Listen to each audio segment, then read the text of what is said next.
Welcome to Friends of Merrymeeting Bay's 29th annual Winter Speaker Series. Um, I'm Ed Friedman, Chairman of Friends of Merrymeeting Bay, and I want to thank Martin McDonough, who is on here being our Zoom coordinator and our web coordinator.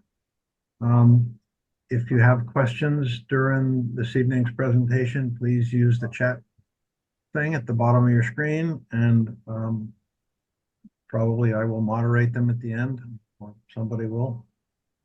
Um, Thank you, Tina, for being here. This is great. Been looking forward to it for a long time. As you probably know, Merrymeeting Bay is the second hottest spot in the state for bald eagle recovery. So people here have an affinity for eagles. We are recording, so if you don't want to be recorded, you can leave the meeting and you could watch it later. I want to mention that our next presentation is about PFAS, and it's going to be with Chris Apley from the Bigelow Lab for Ocean Sciences. Been doing a couple-year project with us and Friends of Casco Bay on PFAS that is finding its way into Casco Bay, and Merrymeeting Bay and the Kennebec are kind of a tributary of Casco. So, and we did a lot of work with him on that. So that'll be really interesting. And lastly, everyone should be muted, but reminder for myself and Martin and Tina, if you got a phone with a ringer on, turn the ringer off, please, so it doesn't ring. And with that, everyone's seeing the green screen, correct? The green slide, Martin, Tina, is that right? Yeah. Okay, great. So I'm going to run through some slides here about who we are and what we do, and then I will introduce you. So, and now you see the duck slide, correct? Yes. Okay, great. So we are a unique organization in that we take a holistic approach to the environment. We do, mainly these four areas. They're cutting edge research often, some advocacy, hardcore advocacy often. We are a land trust, so we've protected quite a bit of land around the bay, and we do have an active education program, mostly at the elementary level, but this is part of it as well. So I know a lot of us are getting older. We wish we were kids again. So this is it. Some examples here of some of the research stuff we've done. Aside from the PFAS, which I mentioned, multi-year circulation study of the bay. It's on the website. It's very cool. It's animated. We've done a lot of archaeology work over the years with the Maine Historic Preservation Commission, 20 plus years of water quality monitoring. And we, when possible, use that to actually upgrade the classification of the rivers. And we're trying to do that now on the Androscoggin River. And the state classifies these rivers of all the water in Maine from a C to a double A being the highest quality, C being the lowest. Androscoggin is much of it is still C, and but the actual conditions are better. And what that means is there is room to pollute if the classification has not kept up with the actual conditions. Because I could get licensed to go dump stuff in the river as long as I'm meeting the current classification. So if that makes sense.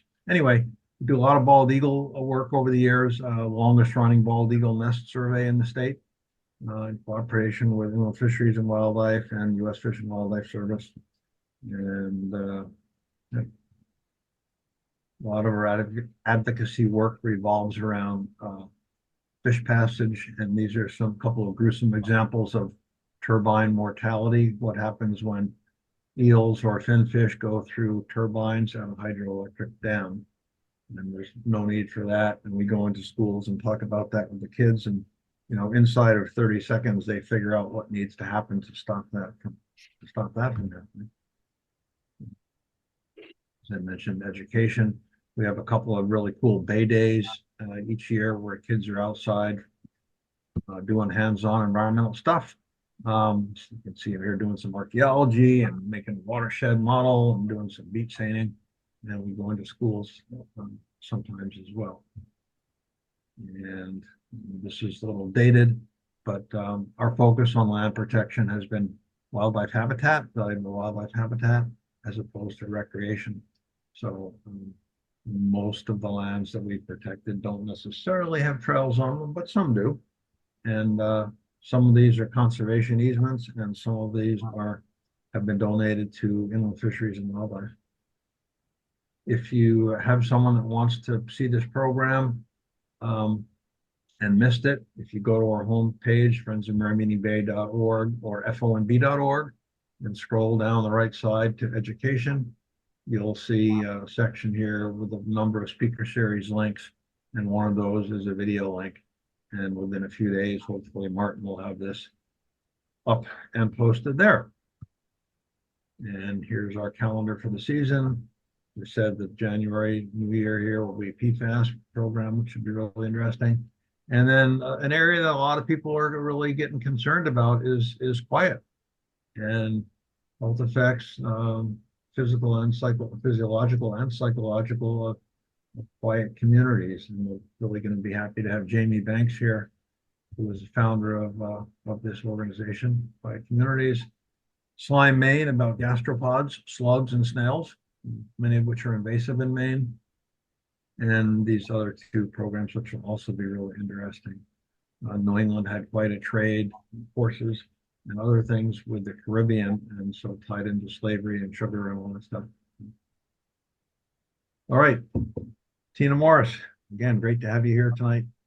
Tina was raised in a good-sized family, surrounded by all kinds of critters, orphaned critters, domestic and wild. Really is where she got her lifelong love of animals. After a few wrong turns and a bit of a stormy relationship with science in college, she finally found a way to make her life's ambition, rescuing endangered birds of prey, into a reality. And Tina finally got her undergraduate degree from Oberlin College, and then a graduate degree in ornithology and wildlife biology from Cornell University, where she helped develop the first techniques for releasing introduced bald eagles. Her field research ultimately became the instruction manual for eagle restoration programs in other eastern states. I should say that she was doing this initially in New York. And Tina had the great honor of being formally inducted as an honorary Iroquois into the Confederacy of Six Nations for her work returning the bald eagle to the nation's skies. So with that, Tina, I'm going to stop sharing my screen and you can say hello to folks and then start. Okay, I hope everybody can hear me. Good evening, everyone, and thank you for attending this tonight. Ed, thank you for the terrific introduction. And it is a treat to be able to address the Friends of Merrymeeting Bay tonight. Not only is this organization so important to the state of Maine, in addition to the area it represents, but it was from down East Maine that a remnant population of bald eagles reversed their decline in the state so many years ago. In the other states of New England, the birds needed our help in order to come back, since they had been extirpated completely. The story of their reintroduction began in New York back in 1976 and will be the subject of tonight's talk. Now, I am going to try to share my screen. We'll hope for the best.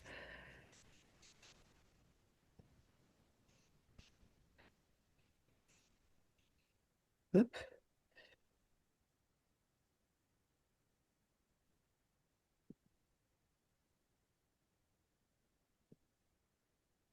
Okay, hopefully that worked. That's good, Tina.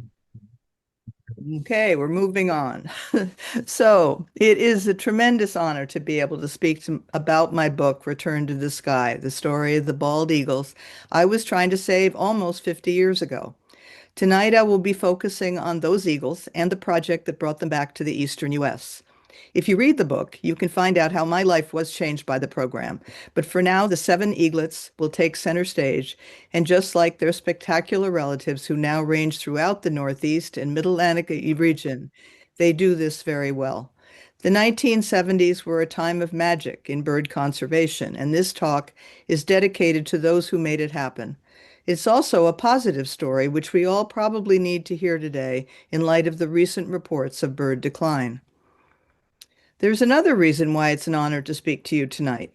As some of you might know, on Christmas Eve, almost a year ago, President Biden signed a bill designating the bald eagle our national bird. Many of us, including me, had thought it was already our national bird, but a dedicated supporter of the National Eagle Center in Wabasha, Minnesota, Preston Cook, discovered the government had never officially named it as such. With the help of Amy Klobuchar, the senator from Minnesota, he was able to convince both houses of Congress, which says a lot these days, to pass legislation which made it to the president's desk just before he was to leave office. We can now accurately refer to the eagle as the nation's bird and have Preston Cook to thank for this effort. Saga of the bald eagle's return was inextricably tied to that of the peregrine falcon. Without its smaller and faster friend to set the pace, the success of the Eagle project might not have been so auspicious.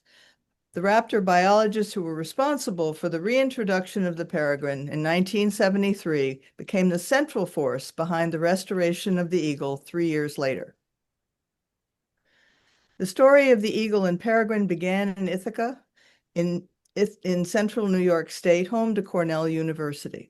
Perched on the southern end of Cayuga Lake, one of the Finger Lakes, so named for their long and skinny shapes, Cornell was known for the world-renowned laboratory of ornithology.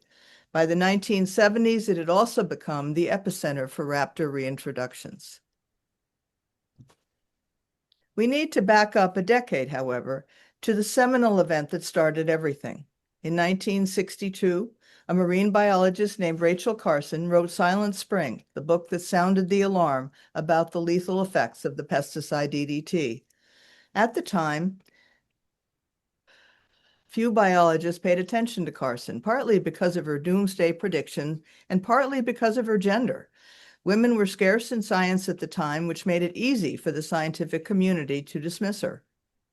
It was her findings about DDT, a long-lasting pesticide used to combat malaria in World War II, that made Carson a main character in the bald eagle story. She discovered that DDT wasn't just killing the mosquitoes it was meant to control, but it was breaking down into its metabolite DDE, which was absorbed by the algae, fish, and other aquatic organisms consumed by birds. Once ingested, DDE interfered with the calcium metabolism of the bird's eggs, resulting in thinner shells and breakage as soon as the birds tried to incubate them. Although all birds were being affected, the ones most at risk were those at the top of the food chain: ospreys, pelicans, and bald eagles, who eat fish, and peregrine falcons, who eat smaller birds, but which were in turn eating insects, seeds, and other food contaminated with the poison. Through a process called biomagnification, the pesticides were consumed by species at each trophic level. Its concentration increased with every step up the food chain until its final and top destination, the predators. Sadly, Rachel Carson died of cancer at the age of 56, only 2 years after her book was published, but her findings had been corroborated by scientists at the U.S. Geological Survey's Patuxent Wildlife Research Center in Maryland. The bird world was shocked by the truth that explained the decline of so many of their beloved species. Carson's cause was taken up by a group of people with personal interests in the raptors affected by DDT, particularly peregrine falcons. In 1965, led by a falconer named Joe Hickey, a professor at the University of Wisconsin, a conference was held in Madison to discuss the problem. At that meeting, the Raptor Research Foundation was born.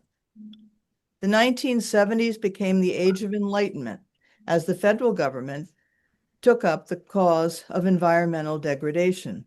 Under Richard Nixon, whose administration, unbeknownst to many, had a strong environmental commitment, legislation began to be passed to curb our decline.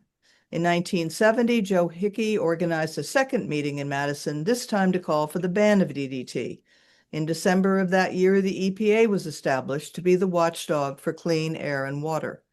Although DDT wasn't officially banned until 1972, the race was on to save the birds. Preparing the stage further to restore species like the peregrine and eagle was the passage of the Endangered Species Act in 1973, protecting not only the species, but also its habitat. Let me introduce the fathers of falconry. Three men were most instrumental in addressing the plight of peregrines. Tom Cade was a falconer and ornithology professor at Syracuse University before he came over to Cornell. Heinz Meng was mastering the art of captive breeding of falcons at SUNY New Paltz in New York. And of course, Joe Hickey. Although the falconry world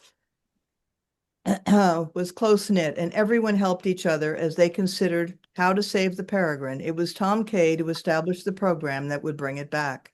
He moved from Syracuse to Cornell with a stipulation that he could house a captive breeding facility in Ithaca. Because there were no peregrines left in the Northeast, captive breeding of subspecies from other regions was vital. Dr. Cade created a facility known to the Cornell community as the Hawk Barn, right down the road from the Lab of Ornithology. The barn was divided into flight cages with nesting ledges to resemble the peregrine's natural eyries. Here the art of artificial insemination was mastered, although excited male falcons forced their handlers to wear some self-defense equipment, like this modified helmet with a lip around it to catch the semen while protecting their heads. The peregrine program used hacking, a training technique borrowed from falconry whereby young birds are raised and released without parents. Sometimes these young falcons are bred in captivity or taken from the nest at a young age. In the latter case, the birds have imprinted or identified with their parents before they're released, so they will mature and live as members of their species. The peregrine falcon program placed young falcons into hacking boxes, where they were fed and protected by human attendants who stayed out of sight as much as possible until they were ready to fly and catch food on their own. The hack boxes were placed in areas that most closely replicated peregrine's natural habitats, such as cliffsides or ledges, towers, and later bridges, when the releases moved to cities in order to minimize the predation on young falcons by animals like great horned owls and raccoons. The peregrine releases begun in 1973 served as the model for the bald eagle project. Because Maine had about 21 pairs of eagles at that time, this state didn't need to employ hacking as a reintroduction technique. Instead, the state decided to transfer eggs and eaglets from healthy nests elsewhere into the nests of their own eagle pairs. And I will discuss this in more detail later on. Having witnessed the success of the peregrine program, New York State's Department of Environmental Conservation foresaw the year 1976 as an ideal time to bring the eagle back from the brink of extinction. By then, DDT had decimated its population in all states of the Northeast, except for a few breeding pairs in Maine. Patriotic fever was running high, and nobody could imagine celebrating the bicentennial without what they believed to be at the time their national bird. After the ban in 1972, DDT levels detected in fish declined precipitously. By the mid-1970s, the bald eagle's former habitat had become clean enough to receive birds again. Although almost gone from the sky, the eagle's image was ubiquitous, appearing on our currency, on sports team logos, and of course on our national seal, despite Ben Franklin's disdain for the eagle, which he considered of bad moral character, supposedly because of its scavenger nature. The turkey and other contenders didn't stand a chance against the grandeur of the bald eagle when our forefathers had to select a symbol of freedom, majesty, and power to represent the newly independent USA. By 1976, in the lower 48 states, eagles had been reduced to 417 pairs, a number too low to sustain the species. According to the terms of the Endangered Species Act, the federal government had jurisdiction over the bald eagle, so New York needed permission from the Department of the Interior to launch a reintroduction program. DEC's proposal to release eagles was denied due to the state agency not having any raptor biologists on staff who could lead it. Enter Tom Cade and his young and inexperienced wannabe graduate student, me. I had arrived at Cornell to pursue my dream to work with Dr. Cade and birds of prey. But when he told me I needed a funded program to be accepted as one of his students, my dreams started to plummet. Then, by pure serendipity, I had a chance meeting with the two Fish and Wildlife administrators in Washington in charge of the defunct Eagle proposal, and things took a sudden turn. They asked Tom Cade to head the program for eagles due to his expertise with reintroducing peregrines. If I would be willing to work with the eagles, Dr. Cade said, he would agree to supervise the project, and the eagle program would be possible. As a deal was made and the project began officially in June 1976, but the ground began to be laid the previous fall. The first order of business was to find a suitable site in New York from which to reintroduce the birds. Montezuma National Wildlife Refuge, near Seneca Falls at the northern end of Cayuga Lake, was selected. Montezuma met all the requirements needed for a release site. Food would be plentiful in the 10,000-acre wetland complex where marsh, rivers, and open water were prevalent. The presence of a wide variety of water birds and fish guaranteed its food potential for young bald eagles as well as adults returning eventually to breed. Protection of the young eaglets was paramount, so the release site had to be able to be cordoned off and made inaccessible to the public. Clark's Ridge, a hilltop overlooking Shockey Pool, the largest water body in the marsh, was hidden amidst a labyrinth of roads that traversed farmland around the refuge, making it impossible to locate it. Of course, you must remember this was before the days of GPS and Google Maps. It was important that the site be near Cornell so the peregrine team could be available in case I needed them for emergencies. The drive from Ithaca to the refuge took less than an hour. Bald eagles prefer to nest in tall trees with strong branches which the young use as practice perches when they're learning to fly. Nests are often built in the V formed by these branches. The adults like to be able to see around them, so height and being on the edge of the forest is important. Montezuma had many hardwoods surrounding the wetland areas, perfect for future nests. Once the site was chosen, the next dilemma was finding a source for young eaglets that could be transported to New York. Because there was no sustainable population left in any of the surrounding states, it would be necessary to go further afield to find an area where DDT hadn't left its mark. Alaska had plenty of bald eagles, but the genetic makeup of this much larger subspecies was thought to be too different to take a chance on. Instead, the program looked to the Midwest, particularly the Great Lakes states of Wisconsin, Michigan, and Minnesota, where DDT hadn't been used as it had in the Northeast, and where a healthy population of bald eagles could be found. Bald eagles generally lay 3 eggs and try to rear 3 young. However, because of food supply and energy expenditure, often the third eaglet is smaller and weaker than its siblings and doesn't make it. They are either thrown from the nest or pushed aside by the stronger ones until they starve. Therefore, the plan was to select the third eaglet from these 3 bird nests for transport. When the climbers scaled the nest trees to band the young eaglets at about 7 weeks of age, it was up to them to determine which birds to remove. The position of the nest tower in the refuge was critical. Not only did it have to be hidden from the public, it had to be high enough for the young birds to survey the land around them, near tall trees they could use as perches once they started to fly, and most of all, near the water. Clark's Ridge met all these criteria.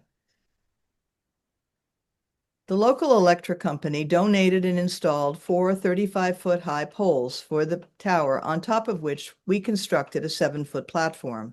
My peregrine team colleagues, Jim Weaver and Willard Heck, and I had to think like eagle parents and build a nest for them, closely resembling the nest where they were born. The next step was to create a canvas blind or hide next to the platform so I could observe and feed the birds without them seeing me. The blind was barely large enough for me to sit in cross-legged. On the side facing the nest was a hole through which I could feed the young eagles using a long barbecue fork without having them see me so they wouldn't view humans as their food providers, a dangerous situation for both species. At first, I had to climb to the platform using metal pegs like those used by electric linemen. But once the scaffolding was up, my ascent became far easier and a bit less scary. We wrapped aluminum predator guards around the poles to prevent animals like raccoons from reaching the vulnerable young birds. The day finally came on June 18, 1976, when Wisconsin Fish and Wildlife climbers called to say they had 2 eaglets ready to ship to New York. Arriving at Syracuse Airport in 2 separate crates, the birds thrown as W1 and W2, W for Wisconsin, 1 for a female and 2 for the male, were retrieved by federal officials and driven to the refuge an hour away. On hand to receive the eaglets was a large contingent of state, federal, and refuge people, a few biologists from Cornell, Tom Cade, me, and my two dogs, Max and Moses. While most of the entourage stood at the base of the tower looking up, Dr. Cade tied the ropes around the crates, Jim Weaver hauled them up to the top of the tower, and Dr. Cade and I then pried open the tops and released them. The eaglets had been shrieking while in the crates with their call-like cry until they were able to jump onto their new nest and seek shelter in the corner of the platform as far away from their captors as possible. These weren't cuddly, tame birds who wanted to be our friends, and for this we were all grateful. They had to have a healthy fear of humans if they were to survive. After the eaglets settled down and the crowd dispersed, I was left alone on the hillside with my dogs, wondering how on earth the eagles and I were going to survive the next 3 months. The first order of business was to set up my campsite, including my tent, camp stove, and all the paraphernalia required for the eagles. If I look a bit perplexed in the right-hand photo, it is because I was. To observe the birds, even when I wasn't up in the blind, I had a remote video camera with a monitor in the tent. The picture was a bit fuzzy by modern standards, but at least I could see they were okay. Many of you have experienced more advanced technology, especially if you have tuned in to any of the eagle cams throughout the country or Big Bear Valley, where thousands of viewers focused on the pair, Jackie and Shadow, hatching eggs after 2 years of failure. Often these images are so clear you feel you are in the nest with the birds, a far cry from 1976. The next order of business was to feed the young birds. The marshes were teeming with carp, but I had to catch them and stockpile them so they would be available for 2 meals a day. In the first year, fish were plentiful, and I trapped them in a spillway. Then I moved them to a large cage in the water where I could net them whenever I needed to. In the next year, however, a severe drought decimated the carp, and I had to enlist the friendship and help of local fishermen to restock my supply. Eagles are opportunistic feeders, so although fish is a mainstay of their diet, they also eat small mammals and water birds as well as scavenge for carrion. To give them a balanced diet and introduce them to the varied prey items that awaited them in the real world, I had to find roadkill. I spent hours driving the roads around the refuge, picking up rabbits, squirrels, muskrats, woodchucks, snakes, and other tasty morsels. By the way, rabbits were the food of choice. I knew we had to be able to track the eagles when they left the nest, so banding and equipping them with radios became the next step before they fledged. Surveillance methods, especially for eagles, were in their infancy in 1976, so everything we did was trial and error. With Jim Weaver's help and experience and lots of experimenting, we eventually worked out how to attach a short-term radio to the eagles and to put colored tags on their wings that could withstand the weather and be seen from a distance. Because of their dependence on flight for hunting and migration, it was essential to ensure these apparatuses didn't interfere with their wing movement. We had to modify things between 1976 and 77 as we were able to see what worked and what didn't. My issue was going to be restraining the eagles, especially when I had to handle them alone. For this, I experimented with several body wraps, but what worked best in the end, believe it or not, were my blue jeans. I cut off my leg, and its tapering shape was a perfect fit for an eagle. He couldn't move his wings, and with the talons wrapped with electrical tape and his beak unable to reach my hands, he was safe and secure, as was I. After spending days watching and recording the eagles' behavior from the blind, I noticed a significant increase in their energy level. Increasingly more restless and energetic, they began hopping all over the platform, flapping their wings as they practiced their pre-flight maneuvers and even banging their heads on the top of the enclosure as they gained altitude. It was finally time to remove the bars and get them out on the perch before they hurt themselves that we had nailed to the tower. Before long, they made their first flight. I had little time to celebrate as they spread their wings for the first time.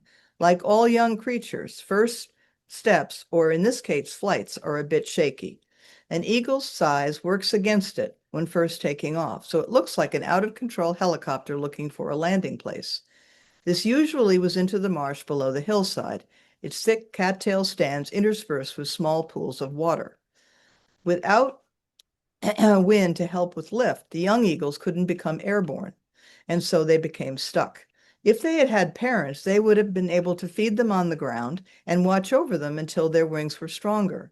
But it was up to me to find them, catch them, and return them to their nest on top of the tower for a second and often third try. Hauling a struggling eagle under one arm while gripping the ladder with the other was never an easy task. Eventually, they grew stronger and were able to reach a perch, either on one of the trees near the nest or one of the dead snags in the marsh. The 1976 eaglets spent a few months exploring the areas inside and outside the refuge, learning how to catch their own food until hunting season in October. Then they left the refuge for good, leaving me to wonder if they would survive all the threats that awaited them in the outside world. Once their radio batteries died after 3 weeks, there was no way to follow them, so all I could do was hope. In late winter and spring of 1977, we began to prepare for the next group of eagles. The decision to hack 4 birds had been made. The scaffolding had to be removed so a second nest platform could be built. The blind was placed between the 2 nests so I could observe and feed both sets of eagles. With the scaffolding gone, I was back to the metal pegs for climbing. Like a mountain goat, I would clamber up to the platform, push aside the plywood door to my blind, and haul myself inside, all while trying not to make any noise that could disturb the birds. In one of these photos on the left, you can see my blue jean cutoff shorts, whose legs were now in use as the sleeves to restrain the eagles. In 1977, 2 of our eaglets were taken from 3 bird nests, one from Michigan, M1, and one from Minnesota, M2. But we also wanted to use captive bred birds for the first time. Patuxent Wildlife Research Center offered us 2 eaglets raised by eagle parents held in captivity there. There turned out to be a big difference between the captive bred young and the wild young, partly because of size and maturity of the caged birds. They had been fed an unlimited diet at Patuxent, had become used to being around people, and were feistier and more precocious than the wild birds. They had no desire to be contained behind bars and went out to the perch early after arriving. Sometimes they hopped onto the roof for a better view. The video camera had been moved to a pole next to the nest tower so I could capture both nests and record their activity back to the trailer that had replaced my cozy tent from the year before. In July, a game of musical chairs was in order. All 4 eaglets were still confined in their nests when I was told I would be welcoming a new arrival. A 3rd eaglet with a broken leg had been discovered and rescued by the climbers in Michigan when they were securing our eaglet M1. The injured bird, whom I called M3, was sent to the vet college of the University of Minnesota, where he was treated and rehabbed. He was now ready to be released and was on his way to me. Since the 2 Patuxent birds and M1, the female from Michigan, were ready to fledge, I opened the bars on one cage so they could come and go. In the other cage, I put M3 in with M2, the male from Minnesota. We will hear about M3 later in this talk, but for now, suffice to say, he was the calmest and most endearing of all the birds that I cared for. The secrecy surrounding the Eagle Project was kept during the first year. Everyone was worried about vandalism if the public knew the eagles were on the ridge, and there was a little worry about me being alone in the middle of nowhere with only my 2 dogs for protection. There was also uncertainty about whether the program would succeed, and the government folks didn't want it advertised until they were sure the eagles would at least survive long enough to leave the refuge. In 1977, such secrecy was abandoned, and I was besieged by media, anxious for a juicy story. Reporters would come for an interview armed with cameras, and I would find a simple snapshot used to lure readers to a front-page article in the New York Times about the birds and their young female caretaker. My camera-shy nature was not well suited to this new role I found myself in. Some of the notoriety was welcome, however. In the fall of 1977, I was invited to attend the New York State Fair in Syracuse to be inducted into the Iroquois Confederacy as an honorary member of the Iroquois Nation. Although I was nervous about going, it was a memory I will savor forever. I spent the day with members of the Six Nations of the Iroquois, learned from their customs and culture, and was lavished with handmade gifts from each group, including a sacred eagle feather. Apparently, I was the first female to receive such an honor, allowing the wives of the chiefs to be part of the event, an historic moment for them as well. After the eagles left the refuge, in the fall of 1977, my tenure as the eagle caretaker was over. Although I never saw these eagles catch their own food, they seemed to be independent and had stopped returning to the fish I left for them on the tower, a sure sign that they had found a better option for themselves. I returned to Ithaca and completed my thesis, which became the manual on hacking bald eagles. By the 1980s, 9 other states had adopted our hacking procedures and were releasing eagles. The last state to do so was Tennessee, which hacked birds until 2020, exceeding even New York's total of 198. New York continued to hack eagles in Montezuma from 1978 to 81, deciding eventually to move the project to other sites in the state to allow for breeding birds to return to their natal area without becoming overcrowded. As it turned out, we didn't need to worry about eagles being averse to nesting near each other as long as there was an ample food supply, which explains today's existence of 28 active nests within a 25-mile radius of Montezuma.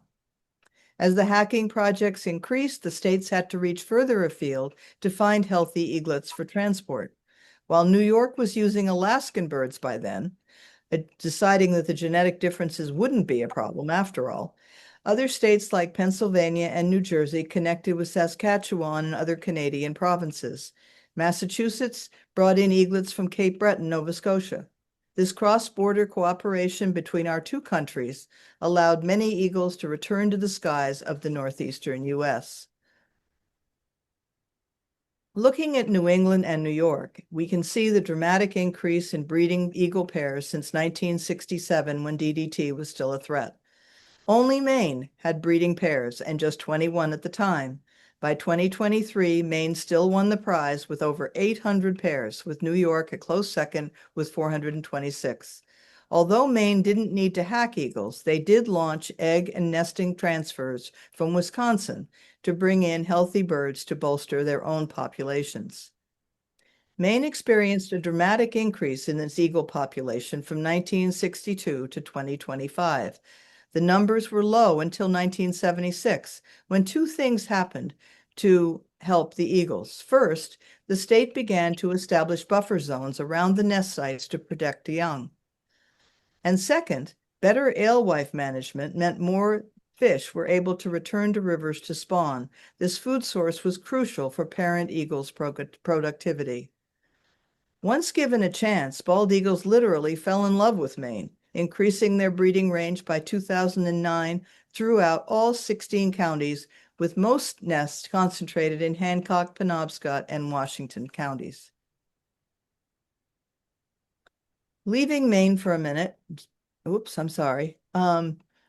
It turns out that we eagles who we thought were doing really well if they were able to produce 3 eaglets in a nest were managing in Maine to produce 4 eagles in a nest.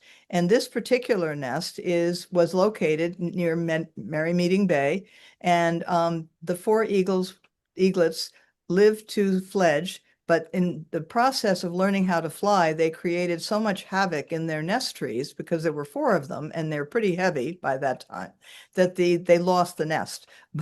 And they didn't come back the next year, as far as I know. But it is still pretty amazing and a real testament to the bay to have housed this many eagles. I've never heard of this before.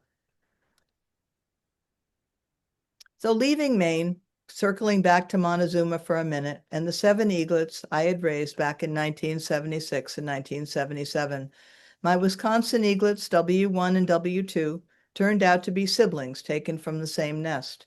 Their bond never wavered after they left the refuge, and they went on to mate and nest near Watertown, a couple of hours away, raising 1 eaglet in 1980. But the most exciting news was that of M3, the rehabbed eagle from Michigan. I had lost track of him along with the other eaglets from that year and could only hope that they had survived. In June 2015, I received a press release from the DEC of New York that his body had been recovered, the victim of a vehicle hit. He had a band on his leg that identified him as one of my 1977 eaglets. He was 38 years old, the oldest wild eagle ever known, and had been nesting at Hemlock Lake, the last remaining eagle nest when the project was begun. Breeding for 35 years with 2 different mates, he could have produced as many as 70 eaglets during his lifetime. I was indeed a proud mama. As an aside, I also know that there was a 34-year-old eagle that lived in Maine, and I'm not sure whether it was productive or not after a certain length of time, but it did push the longevity scale as well. New York's goal was to put 10 breeding pairs back into the skies. These maps of nesting territories every 10 years show how successful eagles became at surpassing this goal. Today in the continental U.S., eagles are most numerous in the Midwest and along the Atlantic Flyway. Minnesota has the second largest population, Florida the third, next to Alaska. Alaska boasts about half of the total bald eagle breeding population. The timeline of the bald eagle's recovery, defined by several key pieces of legislation and moments in the U.S. history of conservation, beginning in 1940 with the Bald Eagle Protection Act. By 2007, the eagle had recovered enough to be removed from the endangered species list, although states like Tennessee were still hacking them back to the wild for 13 more years. After 1977, I never returned to Montezuma, although I passed it on the thruway and always craned my neck searching for the tower on Clark's Ridge. I followed the news about the hacked eagles as much as I could, but once Dr. Cade moved the Peregrine Fund to Boise, Idaho, merging it with the World Center for Birds of Prey, my source of information was gone. In 2019, Tom Cade died, and by 2020, I felt that the story about the origins of the project needed to be told. I knew this meant returning to the marshes to see the eagles again. In November 2022, my husband, Larry, and I were shocked when we drove into the refuge. When I had left almost 45 years before, there were no nesting eagles and little sign that the species would become the signature species of the refuge. Now we pass many images of eagles welcoming visitors. After I convinced the current refuge staff that I had been the one to start the Eagle Project, thanks to the expertise of the Cornell Peregrine Fund and Tom Cade, I was given the keys to the city, or refuge as it were.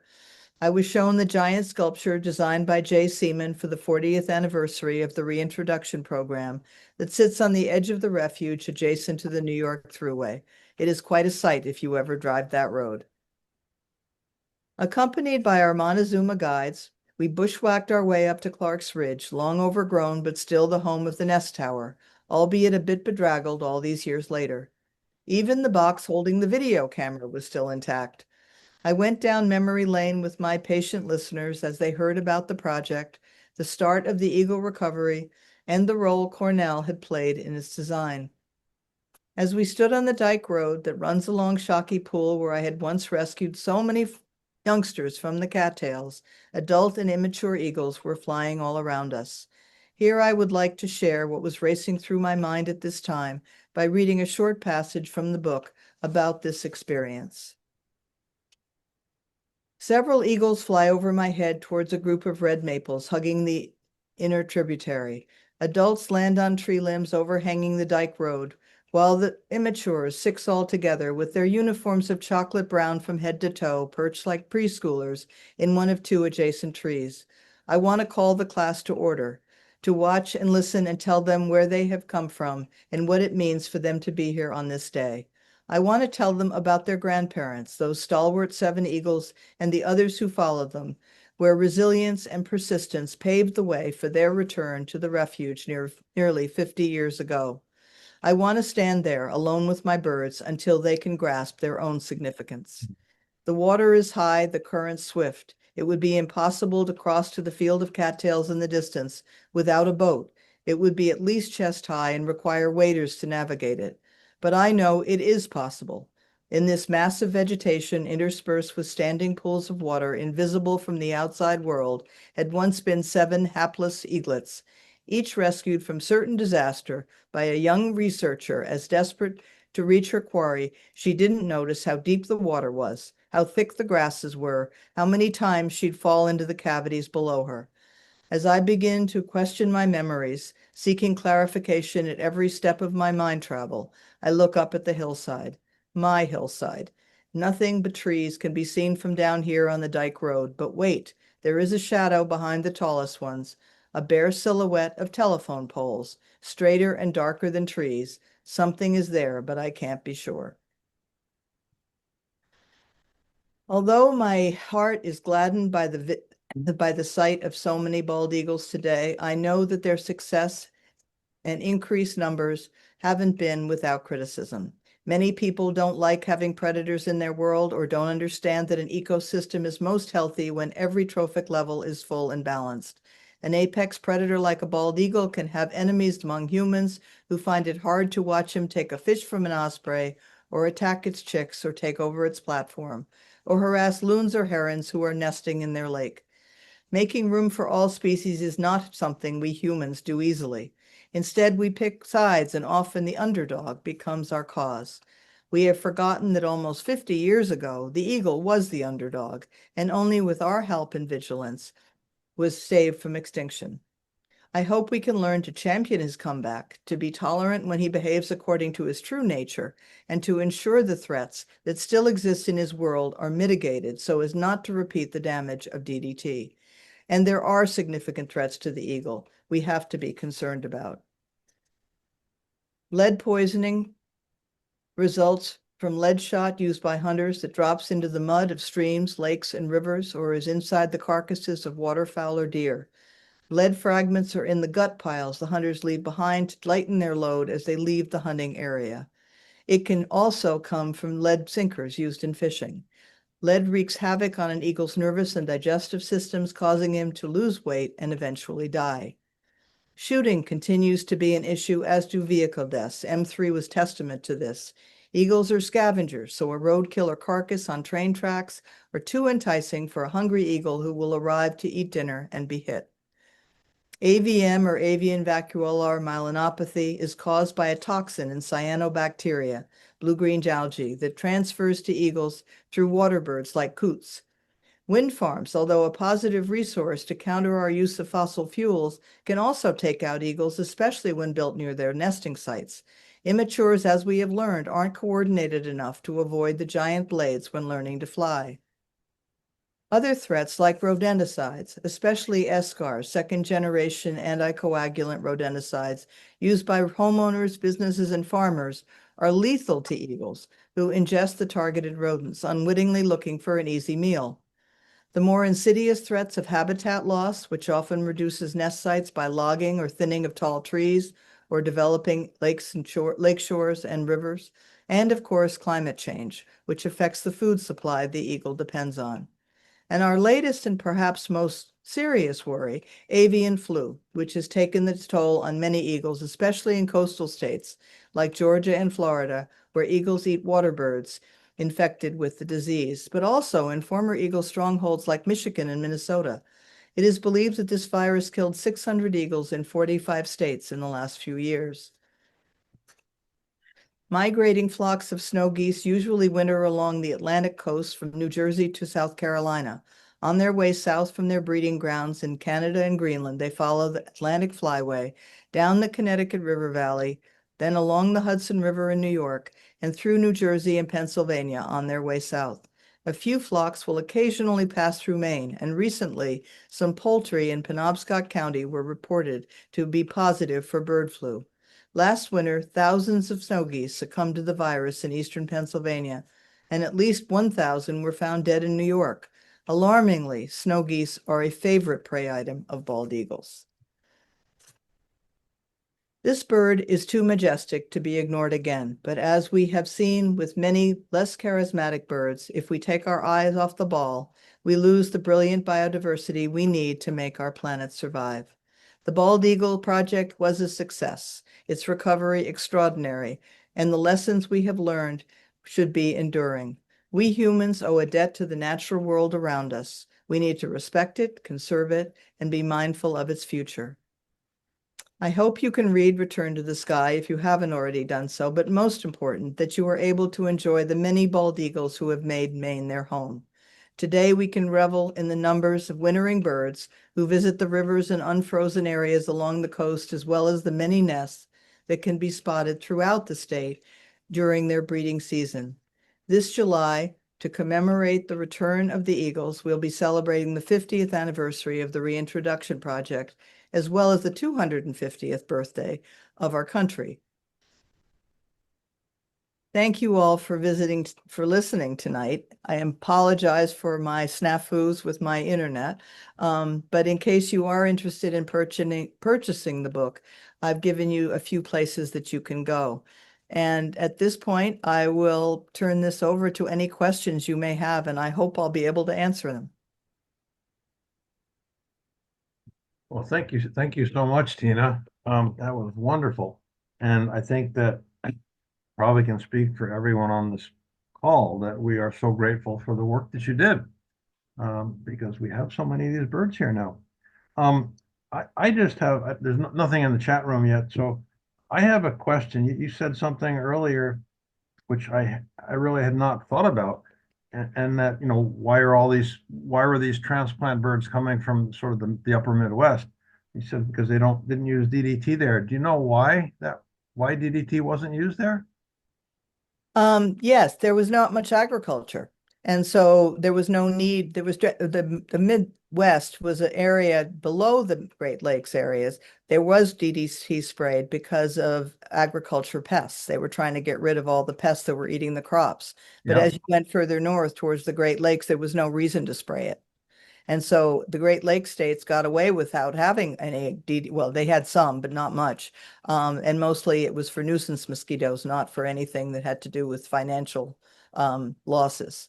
So that was the reason that those three states happened to have cleaner birds, and we were able to borrow them and very kindly from those three states to loan them to us, and also to Maine for their eggs and their fledglings. So Mhm. yeah. Interesting, because I wouldn't have thought that agriculture would have been substantially less than, Maine, Vermont, New Hampshire, at least. In New York, there's probably a little more. But anyway, it's Well, I interesting. think and it wasn't just agriculture in New England. They were also spraying for nuisance mosquitoes. They were spraying because people wanted to be outside and they didn't like mosquitoes around. They were spraying for all the crazy reasons that you would imagine. In the Midwest, they were spraying for agricultural reasons. That the outdoor activities weren't a problem for them, but they continued to spray and it worked. They got rid of the Well, mosquitoes very quickly, so yeah. they continued to do it. I wonder if human nuisance shooting was more prevalent here as well. The nest that you had a picture of with the four eagles, the four eaglets, that was on the north end of Swan Island. Right. And there was a house that was used to be on Swan Island. It's now collapsed and gone. But inside on the horsehair plaster wall was a pencil tally of all of the birds of prey and other critters that the then warden or biologist had killed.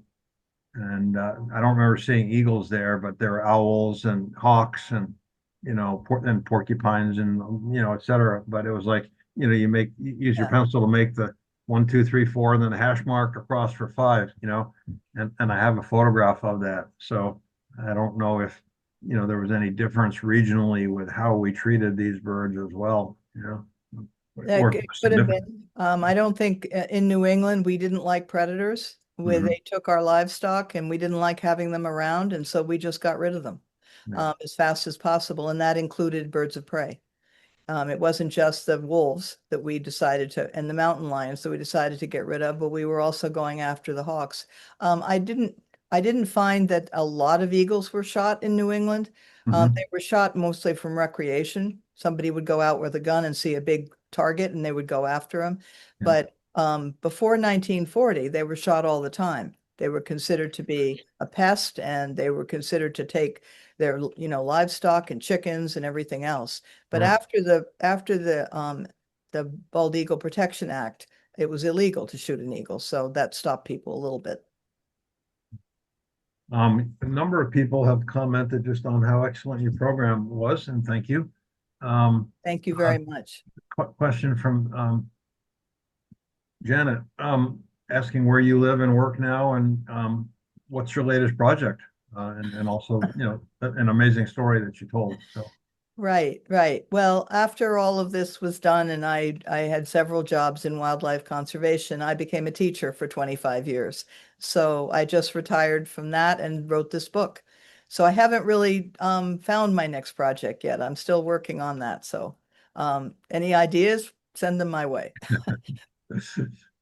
um, yeah, more people appreciating what you did than Brad is sort of saying to everybody or pointing out to everybody that he lives down on the lower Kennebec and about 3 miles up from the mouth, and there was a significant reduction in nests, typical observations this year, and wondered whether the reduction was because of avian flu. I will say that in the surveys that we've done, and we typically aren't going down the river that far. Um, Last year, not this year, I saw about a 30% reduction in successful nests. Hmm. And I think that some of it probably was from avian flu. But there was also a big a storm or two that winter, and I think a number of trees came down, as I recall. So, maybe the nesting wasn't successful in part because the favorite tree was gone. In the sampling that we do here, or the work we do in conjunction with biodiversity research, all of the eaglets are getting tagged. They're getting sampled. The blood's getting sampled for contaminants, and they are getting swabbed for avian flu. And I kind of, my sense is, I think that if they've got avian flu, by the time you get to them, they're kind of dead, you know? I mean, these chicks, at least, I mean, every chick we're seeing is healthy. They're getting swabbed anyway, but Yeah, the avian flu isn't as much of a problem, I don't think, in Maine as it is in a lot of the other states. So I would be surprised if that was the only reason. I think that also food has something to do with it. Eagles are really they have a hard time finding food. They're lazy hunters, and they're not like osprey, where they can dive down deep and they can hold on to that fish and they're not going to let it go. Eagles really need easy pickings. And when you have any decline in fish at all, or they become more inaccessible, it may not be that they're declining, but it may be that they're going deeper or they're going more upstream or whatever. The eagles are having a harder time finding enough food for their young. yeah, And that would indicate that their nest size would also decrease. So I don't know, Ed, if you're finding when you're looking at the nest that there are fewer three-bird nests than there used to be, because that was something that you want to be looking at as well, because that would be a sign of food. yeah, and Just can't feed certainly, them. two chicks are way more common than the three. Right. I also wondered about avian flu as the climate warms. You've Yeah. got more intrusions of southerly birds bringing that flu up. You've got some birds that aren't migrating quite as far south, and there may be a little more exposure that way. Right. Peter asks, how do you tell the difference between male and female young eaglets? You you really have a hard time. The female's bigger. That's basically the difference. She's bigger, she's more aggressive than the males, and but you can't really tell unless you've got them both in front of you and you know that they're coming from a similar nest. It's guesswork. We didn't actually know the two eaglets that I released in 1976. We didn't know that they were male and female. We didn't know they were siblings. We didn't know anything about them except that, they got along really well and they stuck together. And so when they left the refuge, they seemed to come back a lot together and people saw them together. So there was some kind of a bond between them, but we certainly didn't know that they were a male and female that were siblings from the same nest. And so yeah, it's very difficult to tell them apart. But the in even in the immatures, the male is significantly smaller than the female. Um, Bruce is asking there, and what can we do today to protect to continue protecting BAEA? I'm spacing out on what that stands for. Um, That's a wonderful question, Bruce, and I'm glad you asked it. What can you do? You can protect their habitat. That's basically, they're not going to die from DDT. They're going to die from lack of trees to nest in. They're going to die from lack of fish in the rivers and the lakes. And anything that you can do to protect their habitat and to work politically to make sure that places like forests are not being cut down for human resources and parks are not being encroached upon. That's what's going to save the eagles on this next go around. That's going to be their biggest problem. Kathy asks if you know the name of the community where the Michigan eaglets were sourced. Was it in the UP, the Upper Peninsula?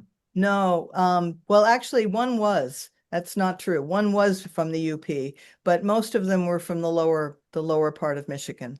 I don't know all of the different sites. We only had two birds from Michigan. And after I left the program, then New York took it over and they continued to get birds from Michigan and Minnesota after that, but I don't know the locations of those birds. Mhm. Well, and I think that's about it, really. Brad mentions that there was a significant reduction.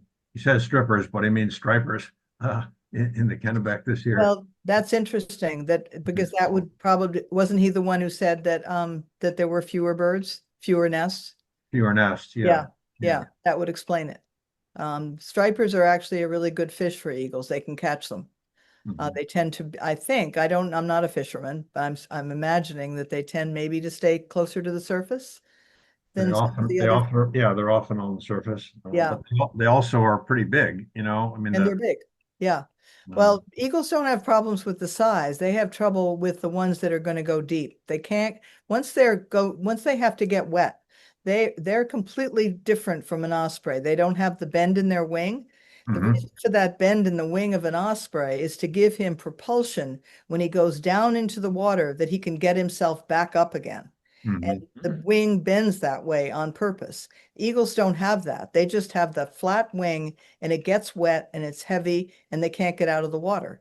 And yeah, so not only do they not have the spicules on their talons that can hold on to the fish and get them up into the air, so eagles tend to drop their fish a lot and they see an osprey going by. What are they going to do? They're going to see if they could get his fish because he's a much better fisherman. So they have a hard time with the fishing. And that's oftentimes while they'll go after ducks that are hanging out near the shore because they're easier to catch. okay. Great, well, I see nothing else on here, so, yeah, I think we'll thank you Hey, again, well, Tina. thank you Uh, for having me. And again, I apologize for the snafu, but it's what happens with technology. Well, At least I got things working again. it may be that Martin in the editing room can make that go away. I don't know. I'm sure he'll try. Um, and hopefully this will be up on the website within a few days, and people can share it. And we'll certainly Great. send you a link when we have it there as well. So Well, thank you so much for having me. It was really a pleasure to be able to talk to Maine about their eagles. well, it's great. And yeah, we'll talk again. And thanks again for all your work. And yeah, everyone who's on this call, next time they think of an eagle, they will think of you and the work you did and be appreciative of it. So Great. that's great. All right, great. Thank Bye. you everyone for coming, and hopefully you'll join us next month for the what will be a really good program on PFAS chemicals, which are everywhere and getting into the eagles as well. So, thank you.